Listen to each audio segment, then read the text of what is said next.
안녕하세요. 김재중 강사입니다.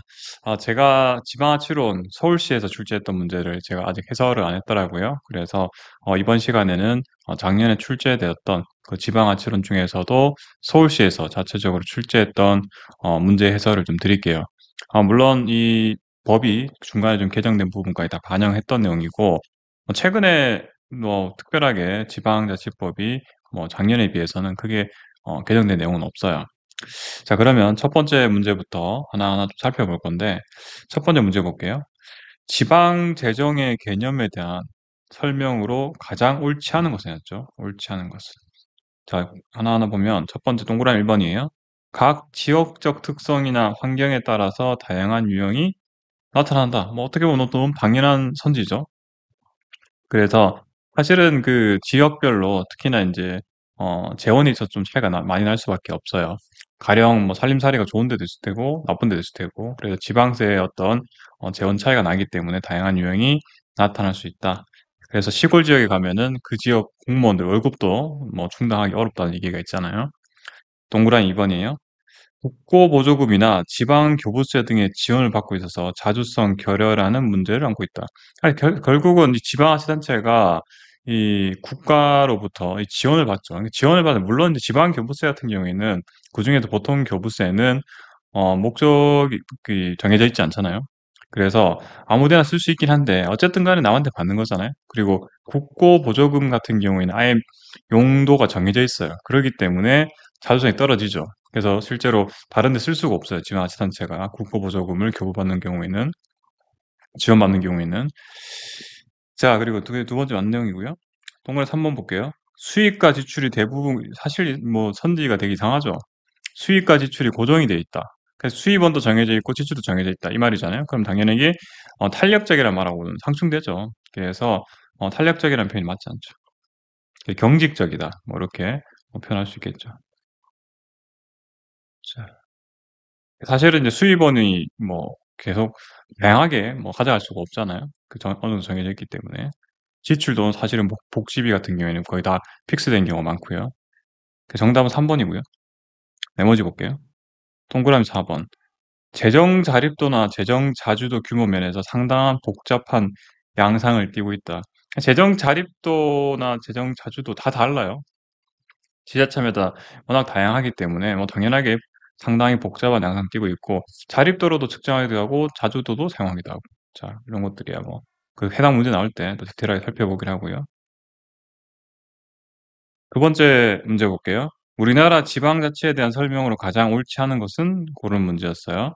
동그라미 1번이 현재 우리나라 지방자치법은 49년 제정됐고요. 맞는 내용이고. 두 번째 볼게요. 1992년 노태우 대통령 당시 광역의원과 지방자치단체장이 선출되었다. 일단은 지방자치가 1961년 군사정권이 들어오면서 폐지가 되죠. 다시 부활한 게 91년이죠. 일단 1991년이고, 그리고 이때는 현재처럼 동시지방선거가 아니죠. 단체장을 선출하는 게 아니라 지방의 의원만 선출하죠. 광역의원과 기초의원을 선출되고요. 그다음 95년부터 현재같이 광역이든 기초든 단체장과 이제 지방의 의원을 선출하는 선거가 실시가 되게 되죠. 나머지도 좀 볼게요. 그래서 3번에 똥을 한번 나오죠. 김영삼 정부 시절에 지방의원과 지방자치단체장 동의선거 실시됐고요. 2006년 제주특별자치도, 2012년 세종특별자치시가 출범해요. 자, 그리고요. 세 번째 문제 볼게요. 지방자치법에 명시된 도농복합 형태시라고 했죠. 사실 이거는 과거의 기출문제에도 많이 나왔던 조항이기도 하죠. 자, 볼게요. 동그라미 1번. 인구 3만, 인구 3만 이상의 도시 형태를 갖춘 지역이 있는 군 중에서 인구 3만이 넘는 도시 형태를 갖춘 지역이 있는 군인데, 사실 인구 3만 아니죠. 여기가 5만이죠, 5만. 5만이고요. 두 번 동그라미 2번이에요. 자, 인구, 이제 개별적으로 이제 분리된 경우죠. 인구 1만 아니죠. 1만이 아니라 2만이고요. 2만 이상의 도시 형태를 갖춘 두 개 이상, 둘둘이죠. 둘둘이고 얘네들이 합한 인구가 5죠. 다시 5만이죠. 동그라미 3번. 도의 출장소가 설치된 지역으로서 도의 출장소 설치된 지역으로서 그 지역 인구가 2만이 아니라 연 3만이죠. 자, 되게 좀 지역적이죠. 정답은 4번이고요. 네 번째 문제. 얘도 마찬가지예요. 그냥 그 서울시에서 출제했던 문제들을 보면 사실은 그냥 지방자치법에 나왔던 조항들을 살짝까지 바꿔서 출제하는 경우가 좀 많았어요.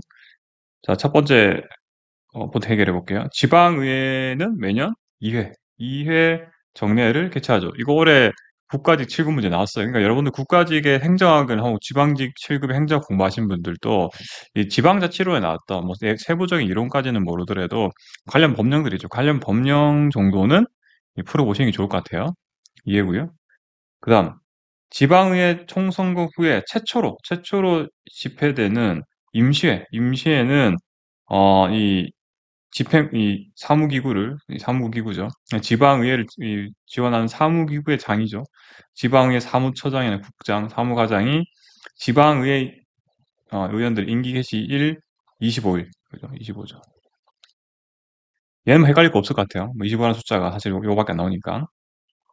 세 번째, 긴급할 때를 제외하고는 임시회를 소집하려면 집회일 3일 전이죠. 다 더하면 30일. 이렇게 나오죠.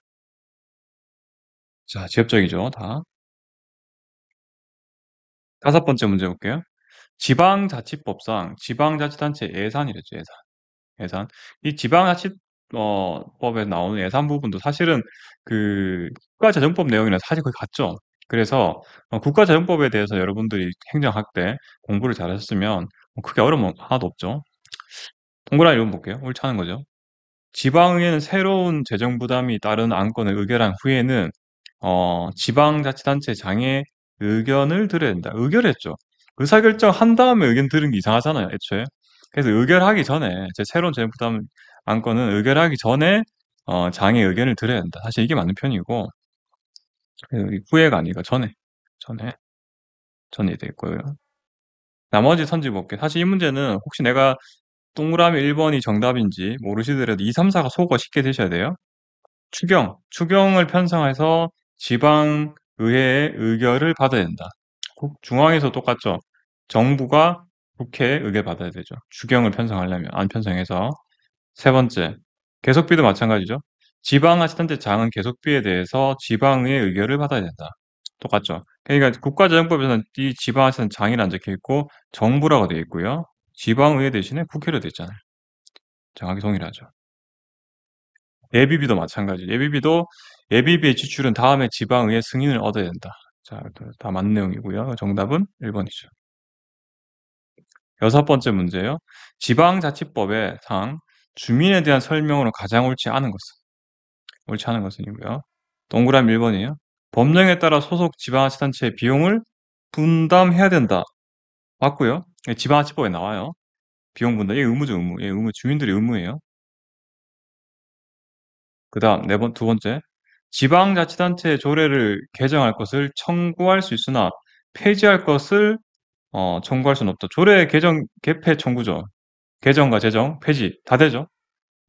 얘는 뭐 다 아시는 내용일 테니까 2번 정답이고 세 번째, 지방자치단체 장을 소환할 수 있죠. 그리고 여기 단체뿐만 아니라 교육감도 소환할 수 있고 지방의회 의원들도 기본적으로 소환할 수 있지만 비례대표만 안 돼, 비례대표. 안 되죠. 맞는 내용이고요. 네 번째, 동그라미 4번이에요. 지방자치법에는 주민의 권리뿐만 아니라 주민의 의무도 별도로 명시하고 있다. 이 별도로 명시한 게 동그라미 1번이에요. 자, 그래서 정답 2번이고요. 7번 문제요.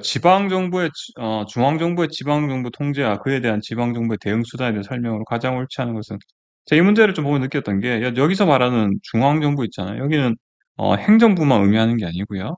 행정부만 의미하는 게 아니라 이 국회하고 법원까지 즉 어, 입법부랑 사법부까지 다 포괄하는 개념을 출제를 한 것 같아요. 그래야 이 문제 성립이 돼요.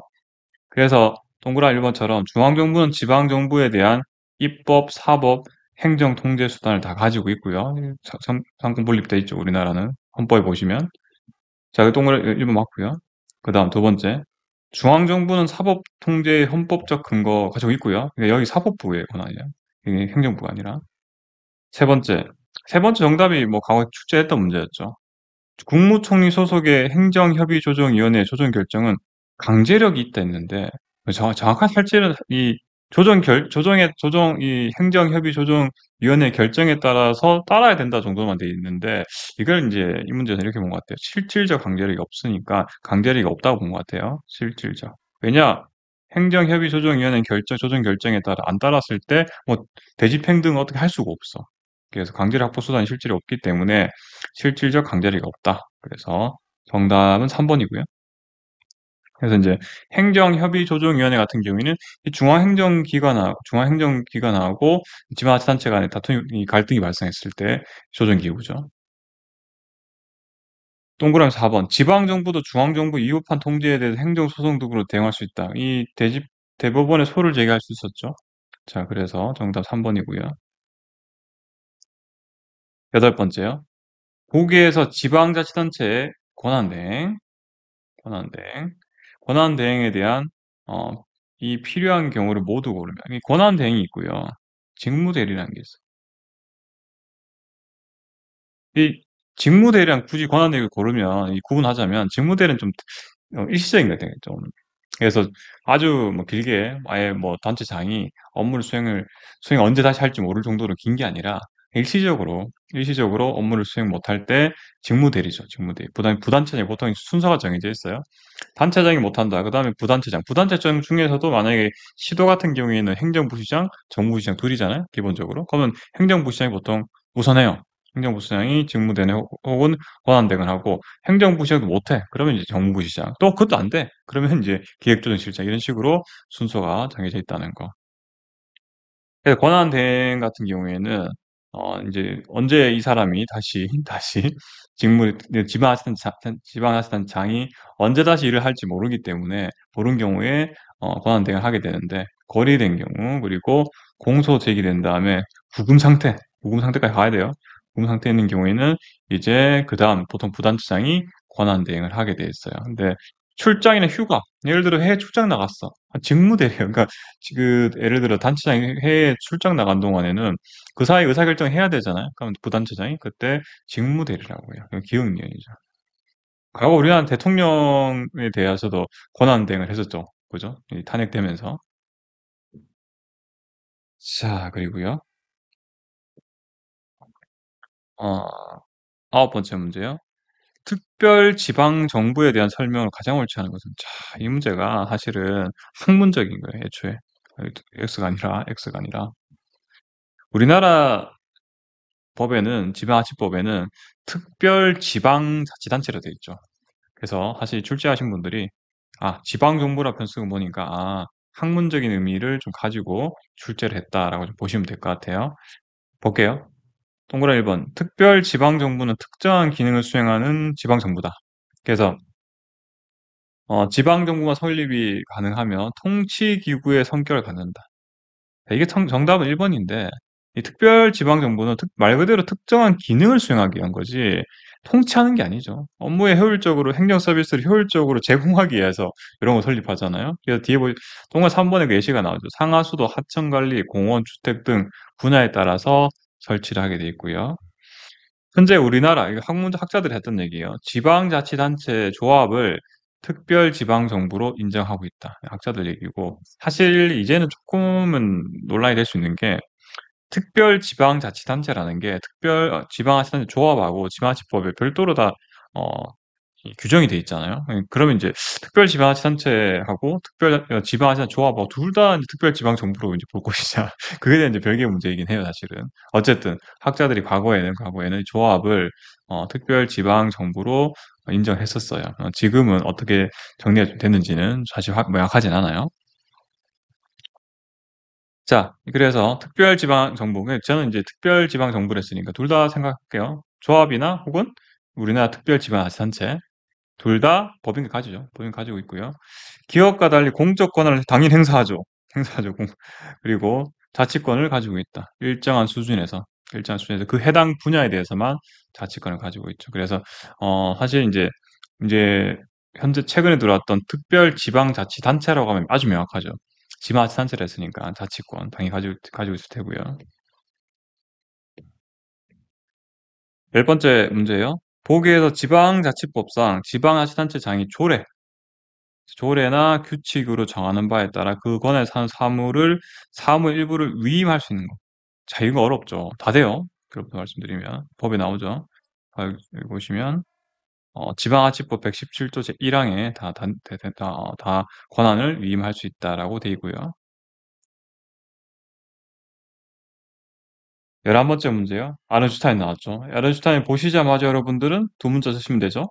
MT, ICP, PDC 이렇게 바로 쓰시면 되죠. 얘가 비참력, 얘가 형식적, 이게 실질적 혹은 주민 권력적 이렇게 적으면 되시고요. 형식적 참여에 해당하지 않은 거랬죠. I가 정보 제공이고요. C가 상담이고요. P가 플라케이션, 즉 회유고요. 권한임 여기 D는 여기죠. 여기 D고. 전 영어로 두 문자를 말씀을 드리고 있어요, 주로.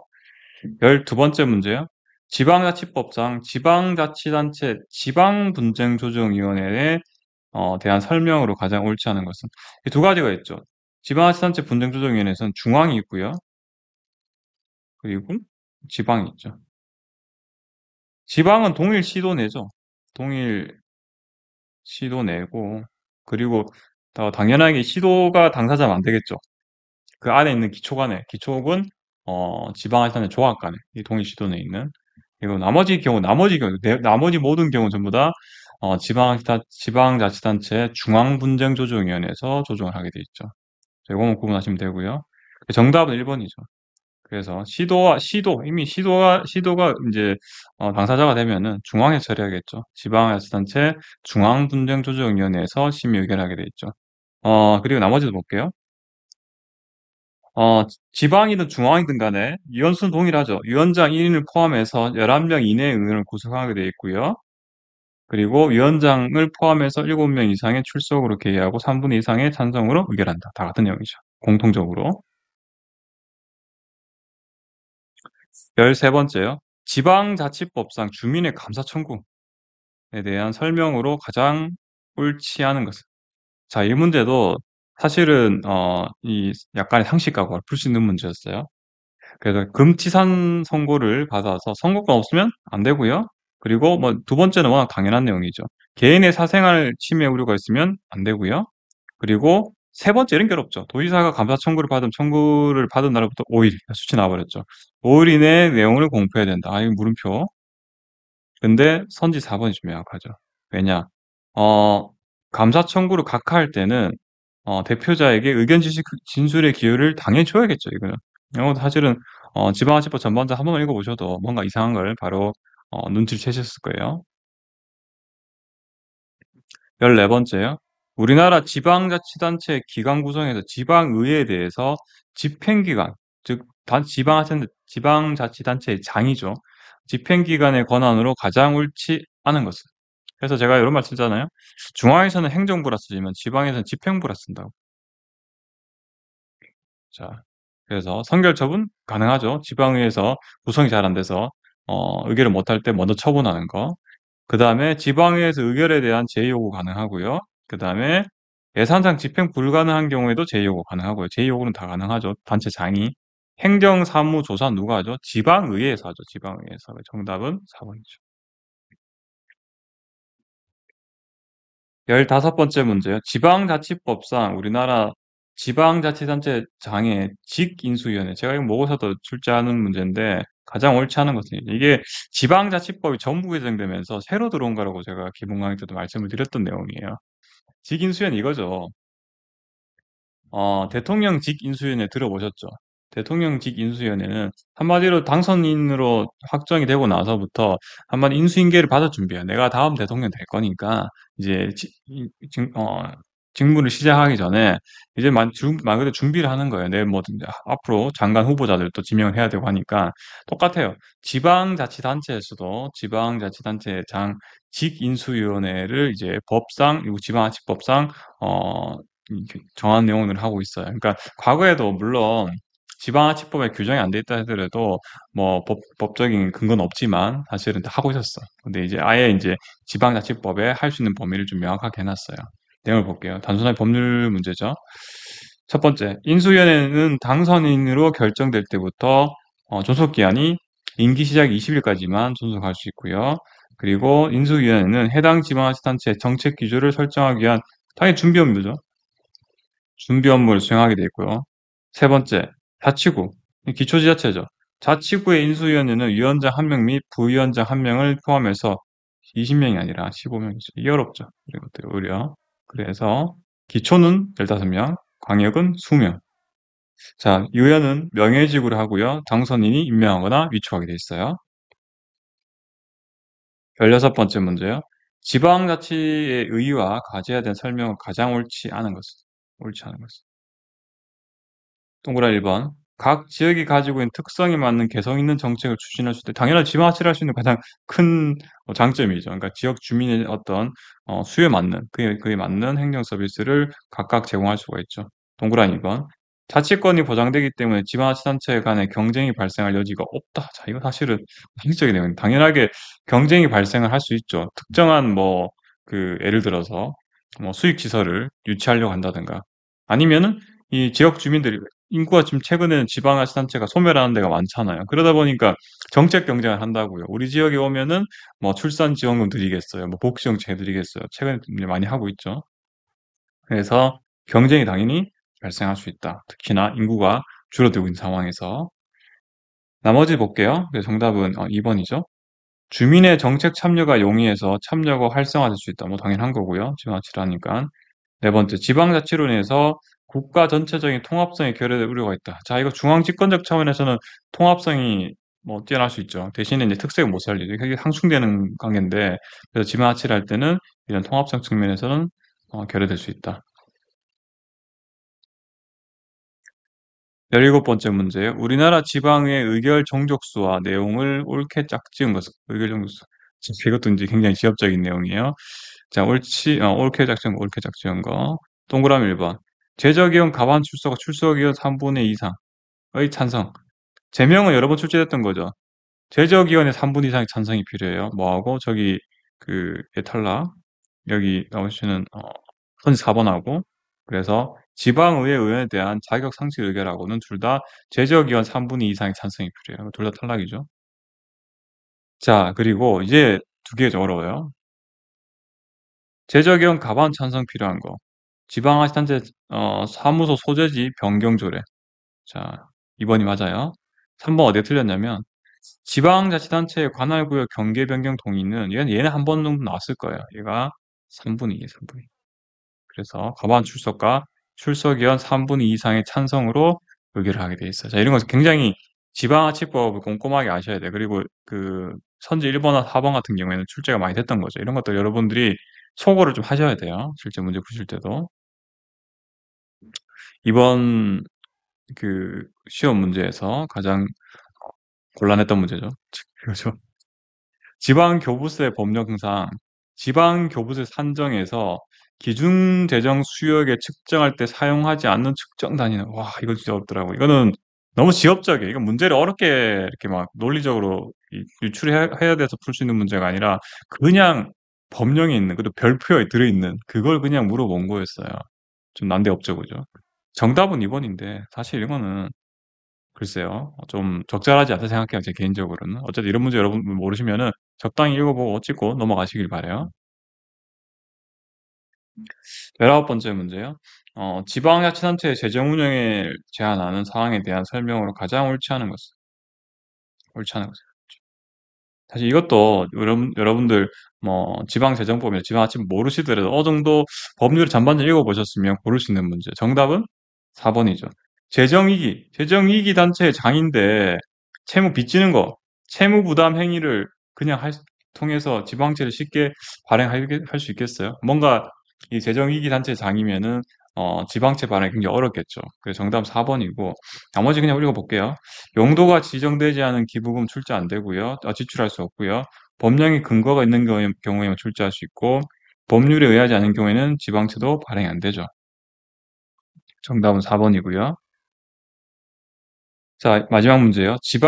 자치경찰 제도에 대한 설명으로 가장 옳지 않은 것, 자치경찰제. 자, 이것도 사실 제가 최근에 모의고사에 냈던 문제이긴 한데, 자치경찰제가 도입되면서 시도별로 자치경찰위원회가 설치가 되고요. 그리고 자치경찰 사무의 범위에 대해서도 중요한 부분이죠. 어디까지를 이제 자치경찰 사무로 봐야 되고, 자치경찰위원회가 구성이 됐으니까 자치경찰위원회의 어떤 구성은 실제로 어떻게 돼야 되는지, 뭐 이거에 대한 문제가 당연히 나올 수밖에 없죠.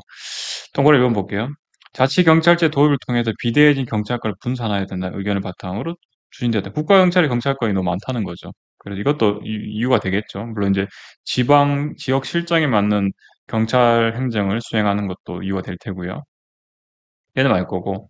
정답은 2번이죠. 학교 폭력 등 소년 범죄 수사 사무는 자치경 사무가 아니다. 그러니까 수사 사무가 다 안 되는 게 아니라 국가경찰 사무가 다 되는 수사 사무라고 해서 모든 게 다 국가경찰 사무가 아니라 일부 교통이나 학폭 이런 것들은 자치경찰의 사무라 수사 사무라 하더라도. 그래서 정답은 2번이고요. 나머지 볼게요. 동그라미 3번 시도지사 소속의 시도자치경찰위원회가 자치경찰 사무를 강제한다. 이건 당연히 가장 기본적인 내용이고, 4번을 제가 사실은 모의고사 낸 적이 있어요. 한 개의 시도에 두 개의 시도자치경찰위를 설치할 수 있다. 기본적으로 한 개 설치돼 있는데 두 개 되는 데가 있어요. 경기도. 경기도는 애초에 예전에 여러분들 그 경찰청 이름이 중앙이는 말고요.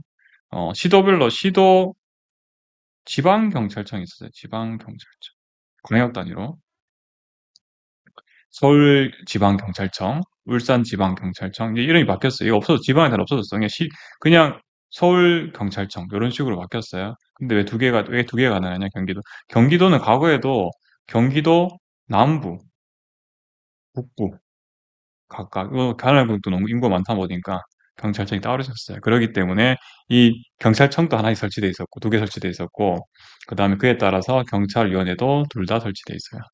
자, 이렇게 해서 제가 전체적으로 간단히 풀이를 드렸고요. 서울시 문제가 조금 뭐랄까요? 그냥 법령을 그냥 그대로 출제를 대부분 했어요. 그죠? 그냥 과거 문제 출제했던 어떤 스타일의 냄새가 조금 나긴 해요. 인사학순제 출제하는 거는 이거보다는 조금 더 이론적인 의미가 좀 들어있죠. 자, 그래 참고하셔서 이 문제도 이제 여러분들 뭐 당연하게 이 문제까지도 어, 지방직 공부하시는 분들 다 푸시로 보셔야겠죠. 자, 장시간 강의단 수고하셨고요. 다음 기회에 뵙겠습니다. 감사합니다.